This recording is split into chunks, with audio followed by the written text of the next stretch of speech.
Мехраб KZ ислам ақпараттық ағарту порталы ұсынады. Имам Әл-Қудуридің Мұхтасарул Қудури кітабы бойынша дәрістер жинағы. Ұстаз Ерғали Алпысбай.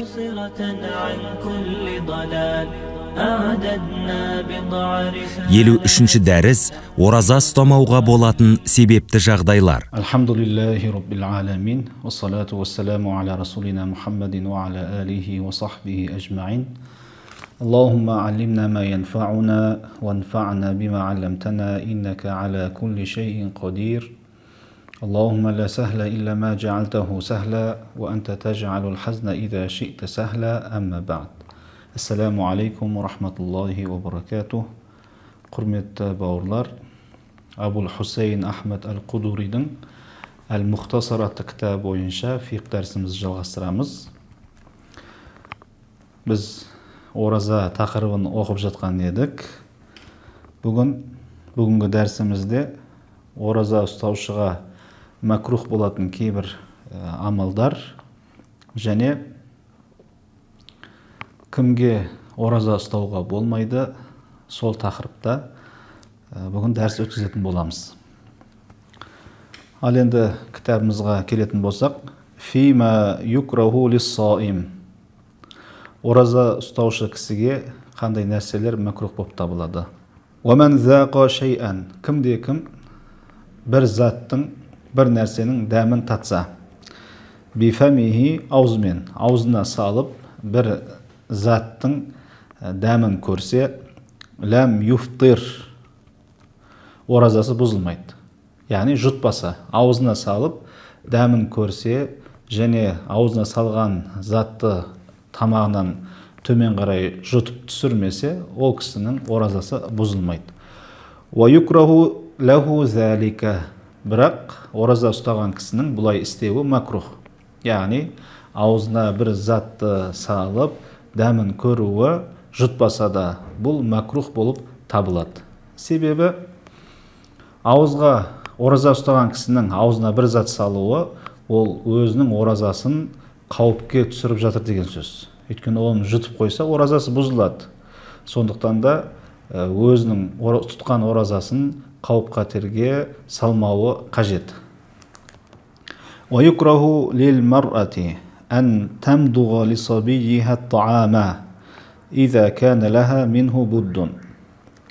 Әйел кісінің егер ешқандай бір қажеттілік болмаса, кішкентай баласына тамақты шайнап беруі, аузына салып шайнап беруі макрух болып табылады. Егер бұған қажеттілік болмаса, яғни баланың өзі жей алады, немесе ораза ұстамаған, ораза ұстамауына рұқсат етілген бір кісі болып, сол кісі шайнап беру мүмкін болса, осындай жолдармен ораза ұстаған кісі, ораза ұстайтын әйел кісінің өзінің орнына басқа адам шайнап бере алатын болса, яғни ораза ұстау оған парыз болмаған. Болмаса баласы сәби өсіп қалған, ол басқа қосымша тамақтар жейді, және анасының шайнап беруіне мұқтаж болмаса, осындай қажеттілік болмаған жағдайда анасының баласына тамақты шайнап беруі бұл макрух болып табылады. Сол мәселе қазір айтылады. Лил мар'ати, әйел кісіге макрух болып табылады. Ән тамдуға лисабийиха, баласына шайнап беруі. Нені? Ат-таам, тамақты. Иза кана лаха минху буддун. Егер бұған қажеттілік болмаса, яғни шайнап беруге ешқандай қажеттілік болмаса да, әйелдің баласына тамақты шайнап беруі макрух болып есептеледі. Яғни өзі жұтпайды, тек қана тамақты аузына салып шайнап баласына береді. Қажеттілік болмаған жағдайда бұл макрух деп айттық. Ва мадғул илки ла юфтирус саима. Әрине, бұл сөзден түсінікті болғандай, егер анасының баласына тамақты шайнап беруінде бір қажеттілік болса, баласы тамақты шайнап бермесе, өзі жей алмайтын болса, немесе тамақты шайнап беретін басқа бір ораза ұстамаған кісі болмаса, ол кезде амал жоқ, анасы баласына тамақты шайнап беруіне болады. Бұл макрух болып есептелмейді. Тек қана қажеттілік жоқ кезде шайнап беру макрух болып саналады. وَمَضْغُ الْعِلْكِ لَا يُفْطِرُ الصَّائِمَ. وَمَضْغُ الْعِلْكِ сағыз шайнау لَا يُفْطِرُ الصَّائِمَ. Ораза ұстаған кісінің оразасын бұзбайды. Әрине бұл жағы бөлініп кетпейтін, шайнаған кезде бір-бірден ажырап кетпейтін сағыз болса, және дәмі жоқ, ешқандай дәмі жоқ сағызды, бір-бірінен ажырап кетпейтін, бір-біріне қатты жабысқан құр сағыздың өзін шайнау оразаны бұзбайды. Сағызды егер жұтып қоймайтын болса. Ал егер қазіргі уақыттағы сағыздарда кездесетін сияқты, мысалы бояуы болса сағыздың, немесе дәмі, тәттісі, шекері қосылған болса, осы шекер, бояу сияқты нәрселер егер сағыздан бөлініп, соны шайнап, сол сағыздан пайда болған түкірігін адам жұтатын болса, бұл оразаны бұзады. Бұл жердегі сағыз ешқандай, сағыздан тәттісі, шекер, бояу сияқты еш нәрсе бөлінбейтін сағызды айтып жатыр. Ондай сағызды шайнау оразаны бұзбайды. Уаюкраху, бірақ макрух болып саналады. Сағыздан ешқандай дәм шықпаса да, бояу шықпаса да, құр сағызды шайнау оразаны бұзбаған күннің өзінде де макрух болып есептеледі. Себебі ауызға бір нәрсені салып жүру, яғни ораза ұстаған кісінің аузына бір затты салып жүруі, ол өзінің оразасын қауіпті жағдайға салған болып есептеледі. Өйткені ол ұмытып, ораза екенін ұмытып, я болмаса байқамай сағызды жұтып қоятын болса, оразасы бұзылады. Соған жақын жүрген болып есептеледі. Сол себептен де құр сағызды шайнау оразаны бұзбаған күннің өзінде де бұл макрух амал болып саналады. Фиман яджузу лахул фитру. Кімге ораза ұстамаса болады? Яғни Рамазан айында, Рамазан айы келген кезде қандай кісілерге ораза ұстамауға болады? Негізі Рамазан айының оразасын ұстау бұл парыз. Және Рамазан айының оразасын сол айда ұстау керек. Сол айда ұстау парыз болады. Енді Рамазан айы келген уақытта қандай кісілерге ораза ұстамаса болады? Сол мәселеге тоқталады. وَمَنْ كَانَ مَرِيضًا فِي رَمَضَانَ. وَمَنْ كَانَ مَرِيضًا. Кімде-кім сырқат, яғни науқас болса, ауру болса, фи рамадана, Рамазан айында, Рамазан айы келген кезде кімде-кім сырқат болса.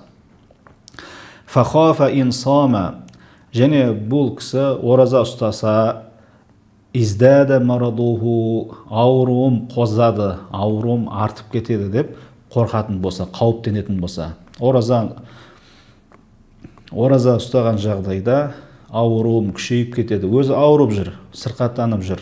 Және ораза ұстасам, бұл ораза ұстауым маған денсаулығыма зиян, және ауруым ораза ұстауыма байланысты күшейіп кетеді деп қорықса, және ораза ұстауға болмайды, сіз қазір науқассыз, ораза ұстауыңызға болмайды деп, және маман, дәрігерлер осылай ол кісіге кеңес берген болса, және сол кісілердің, яғни нағыз маман кісілердің айтуы бойынша ораза ұстау ауруын күшейтіп жібереді деп ол адам қорқатын болса, афтара, ораза ұстамайды ол кісі. Рамазан айында сырқатына байланысты ораза ұстамайды. Уақада, бірақ кейін Рамазан айы өткеннен соң, жазылғаннан кейін, ауруынан айыққаннан кейін, уақада, бұл ұстамаған оразаның қазасын өтейді. Қанша күн сырқатына байланысты, неше күн Рамазан айында ораза ұстамаған болса, кейін жазылғаннан кейін, Рамазан айы өткеннен соң басқа уақыттарда сол күндердің қазасын өтейді. Уайн кәна мусафиран. Ал енді кімде-кім жолаушы болса. Демек, бірінші, Рамазан айында сырқат, науқас кісілер ораза ұстамауына болады дедік. Екінші, уайн кәна мусафиран. Жолаушы болса. Кімде-кім жолаушы болса. ла ястадирру биссауми, және ла ястадирру зиян шекпейді биссауми ораза ұстауына байланысты. Яғни бір кісі сапарға шығып, және сапарда жүрген кезінде ораза ұстаған кезде ораза ұстауы ол кісіге ешқандай зиян бермейтін болса, фасаумуху афдалу, бұл кісінің, сапарда жүрген кісінің ораза ұстауы афдал, ең абзалы, жақсырақ. Ва ин тасуму хайрул лакум. Құран кәрімде ауру кісіге және сапарда жүрген кісіге ораза ұстамауларына болады деп рұқсат етіледі.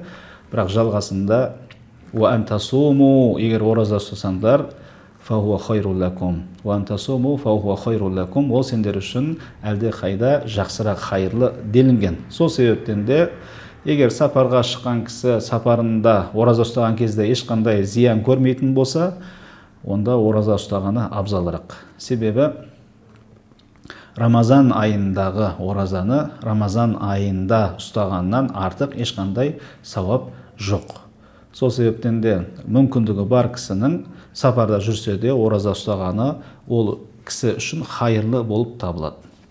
Уайын афтара, сапарда жүрген кезде, сапарда жүрген кісі уайын афтара, ораза ұстамаса, сапарда болған кезінде ораза ұстамайтын болса, яғни сапардағы кісіге де рұқсат етілген ғой Рамазан айында ораза ұстамау. Сондықтан осы рұқсатты пайдаланып, сапарда жүрген кісі уайын афтара, ораза ұстамаса, уа қада, және кейін сапардан оралғаннан соң Рамазан айы өтіп, басқа уақыттар келген кезде уа қада, қазасын өтейтін болса, жаза, бұл оған рұқсат етіледі.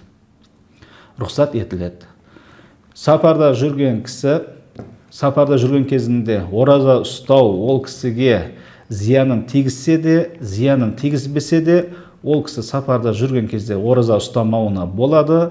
Ораза ұстамаған болса, басқа уақыттарда оның қазасын өтеуіне болады. Енді мына нәрсеге мән бергеніміз абзал болып табылады. Егер қайсы бір кісі таң атқаннан кейін сапарға шыққан болса, ол кісі сапарға шыққан күнгі оразаны ұстауы міндетті болады. Өйткені ол кісі таң атқаннан кейін шыққан кезде ораза парыз болғаннан соң сапарға шығып отыр. Сол себептен сапарға шыққан күндегі оразасын ұстайды. Ал одан кейінгі күнгі оразаларды сапарда жүрген кезінде ұстамауына болады. Ал егер бір кісі таң атпай тұрып, түнде сапарға шығып кететін болса, таң атқан уақытта ол кісі сапарда жүрсе, онда ораза ұстамауына болады. Уайын мәтәл мәриду ауил мусафиру.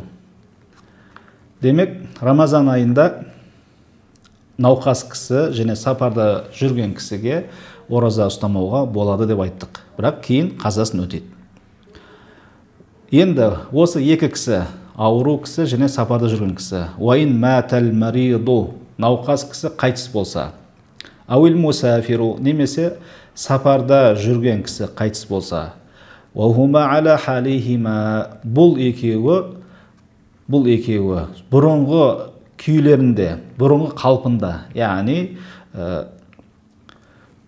науқас кісі науқас күйінде, сапарда жүрген кісі сапарда күйінде қайтыс болса, лам ялзамхумал қадау, бұл екі кісіге Рамазан айында ұстамаған оразалардың қазасын өтеу міндетті болмайды. Мысалы, Рамазан айында бір кісі науқас болды. Науқас болуына байланысты Рамазан айының оразасын ұстаған жоқ. Келесі ай келді, Рамазан айы өтті, Рамазан айынан кейін Шәуәл айы келді. Шәуәл айында да ол кісі оразаны, қазасын өтейтін мүмкіндік таппады. Өйткені әлі де сырқат, сол бұрынғы сырқат күйінде әлі де сол күйде жүр. Немесе сапарға шыққан кісі.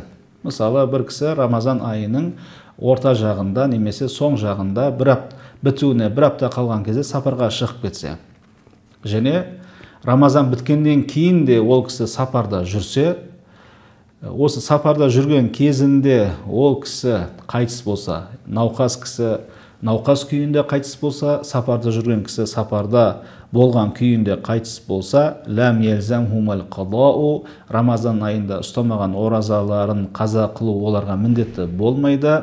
Яғни бұл кісілер Рамазан айында ораза ұстамаған күндеріне ешқандай қарыздары жоқ. Алланың алдында қарыз емес бұлар. Себебі бір себепке байланысты, ауру кісі ауруына байланысты ораза ұстаған жоқ, сапарда жүрген кісі Алланың берген рұқсатын пайдаланып ораза ұстаған жоқ. Және ол кісілердің Рамазан айында ұстамаған оразаны қаза ету мүмкіндіктері болған жоқ. Қаза ететін мүмкіндіктері, уақыттары болған жоқ. Сол себептен де бұлар ұстамаған күндеріне қатысты ешқандай ораза қарыз емес, Алланың алдында қарыз болып табылмайды. Ал егер науқас кісі жазылса, Рамазан айында ауруына байланысты ораза ұстаған жоқ. Одан кейін жазылды бұл кісі. Немесе жолаушы кісі Рамазан айында сапарға шыққанына байланысты ораза ұстаған жоқ. Кейін ол кісі өзінің еліне қайта оралып, мұқим болса, яғни сапардан өзінің еліне қайтып оралып келген болса, сосын барып бұл екеуі қайтыс болса, яғни науқас кісі ауруынан айыққаннан кейін, жазылғаннан кейін қайтыс болса, сапарда жүрген кісі сапарынан еліне оралып, мұқим болғаннан кейін қайтыс болса, лазимахумал қадау, бұл екі кісіге, науқас кісіге және сапардан қайтып келген кісіге Рамазан айында ұстамаған оразалардың қазасын өтеу міндетті болады. Биқадри сиххати вал иқамати. Рамазан айы біткеннен кейін қанша уақыт сау жүрген болса, яғни Рамазан айы өткеннен кейін және қайтыс болғанша ауру кісі, Рамазан айында ауру болған кісі қанша уақыт өзінің денсаулығына қауышып, денсаулығы қалыпты күйде қанша уақыт өткізген болса, сонша күннің қазасын өтейді. Және сапардан оралған кісі, Рамазан айында сапарға шыққанына байланысты бірнеше күн ораза ұстамаған кісі, сапардан келгеннен кейін қайтыс болғанға дейін арада қанша күн өзінің елінде, тұрғылықты жерінде мұқим болып жүрген болса, сонша күн қазасын өтейді. Себебі, егер бұл уақыттарда ол кісі сол күндердің қазасын шын мәнінде өтемеген болса, онда сонша уақыт ол кісілер Алланың алдында сол күндердің оразасы ол кісілер қарыз болып жазылады. Мойындарында ол күндер қарыз болып қалып қояды.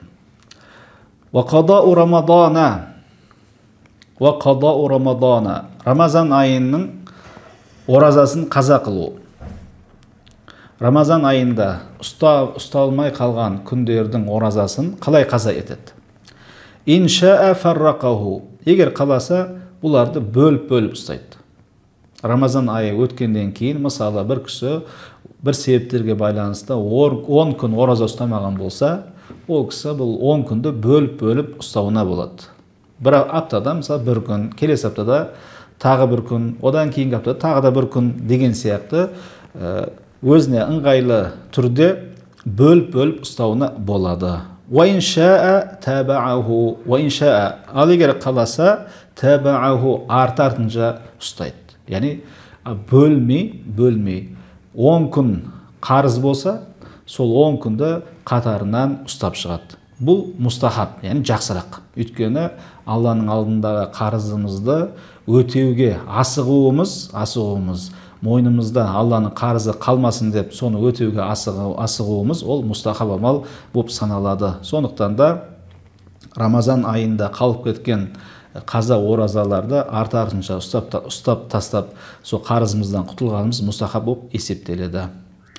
Уайын аххараху, Рамазан айындағы қаза оразаларды аххараху кешіктірсе, уайын аххараху, яғни кешіктірсе дегенде Рамазан айы өтті. Рамазан айында сырқатымызға байланысты бірнеше күн ораза ұстамаған болсақ, немесе Рамазан айында сапарға шығып кетіп, сапарда жүріп бірнеше күн ораза ұстамаған болсақ, кейін сапардан оралғаннан соң, ауруымыздан айыққан соң, қаза оразаларды кешіктірсек, уайын аххараху, ұстамай жүрсек, кешіктіріп ұстамай жүрсек, хатта дахала рамадану ахару, алдыңғы қаза болған Рамазан айының оразаларын ұстамай жүргеніміз, осылай кешіктіріп жүрген кезімізде екінші Рамазан келсе, жаңа Рамазан айы келсе, мұндай жағдайда сама рамадан ас-сани, онда жаңа келген екінші Рамазан айының оразасын ұстаймыз. Рамазан айы келген кезде бұрынғы өткен жылғы Рамазан айының қазаларын ұстауға болмайды.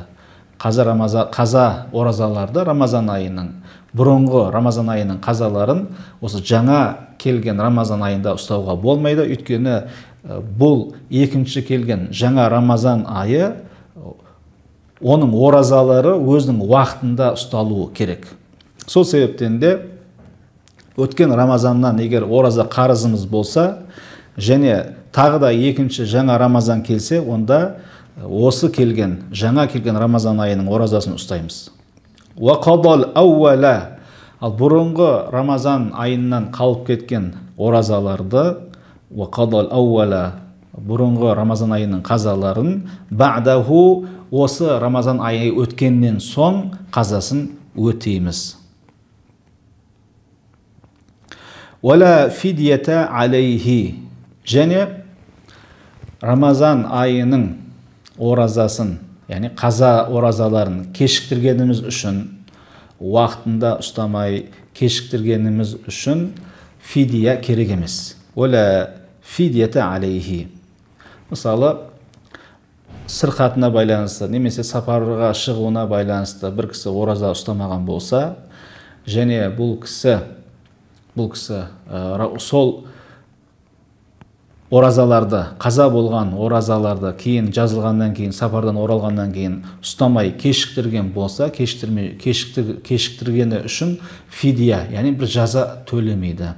Яғни бұны неге айтып жатыр? Себебі Шафии мазхабында кешіктіргені үшін, себепсіз кешіктіргені үшін әр күнге фидия төлеуі тиіс. Ал Ханафи мазхабында Рамазан айындағы қаза оразаларды егер кешіктіретін болса, себепсіз болса да, ол үшін фидия төленбейді. والحامل والمرضع إذا خافتا على ولديهما أفطرتا وقضتا. والحامل жүкті әйел, والمرضع және бала емізетін әйел кісі. Бала емізетін әйел кісі, яғни емізулі баласы бар әйел кісі. إذا خافتا, бұл екеуі қорықса, аля уаладайхима, балалары үшін алаңдап қорықса, не істейді? Афтората, ораза ұстамайды. Рамазан айы келді. Рамазан айы келген кезде бір әйел жүкті болса, немесе Рамазан айы келген кезде бір әйел кісі жаңадан босанып, оның емізулі баласы болса, және ораза ұстаған жағдайда